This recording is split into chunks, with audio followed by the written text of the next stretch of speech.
আমার দিনাজপুর আশ্বিন কার্তিক মাস মানে কঠিন অভাব, আর এই অভাবের সময় কিস্তি নেওয়া আমার স্বভাব। বাড়ির পাশে সমতি গিলা তামান মগ দিবা যা আজলন মোর বাড়ির বউ আর ভোটার আইডি কার্ডটা নিয়ে গেলে কত ভাই তোমার কতলা টাকা প্রয়োজন। যেই দিন আসমুই ভাই কিস্তির টাকা উঠেই আমার বিরল বাজার থাকি আনামুই বোল্ডার মুরগি ঝুলাই। প্রথম কয়টা কিস্তি মোর খুবই ভালো যায়, আর সংসারের অভাব পূরণ করিতে করিতে তামান টাকালা ফুরে যায়। কিস্তির সমতি গিলা মোক আর লোন দিবা চায় না ভাই, যেটা সমতিতে একবার লোন নিছু ওইটা মুই আর পরিশোধ করিবা পারো না।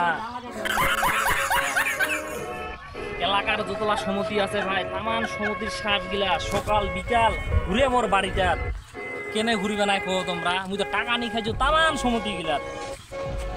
এত ফের শোয়া যায় কিস্তির জ্বালা, তোমরাই কো এত ফের শোয়া যায় কিস্তির জ্বালা। ঘরের বউটা এখন কো তুই বাড়ি ছাড়ি পালা। তোমরাই কো ভাই ঢাকা যাওয়া চাইলে কি ঢাকা যাওয়া যাবে, আর কিস্তির সাপ গিলা বুঝা পারে না গাড়ির সাথে বান্ধি থুবে। আজকা নুকাই যাম মুই ঢাকা, ঘুরে যদি মোর ভাই ভাগ্যের চাকা। ঠিক আছে ভাই, সবাই মতনে এনা দোয়া করেন, আর হ্যাঁ একটা কথা, মন মতন ভুল ভাই কেহ না করেন।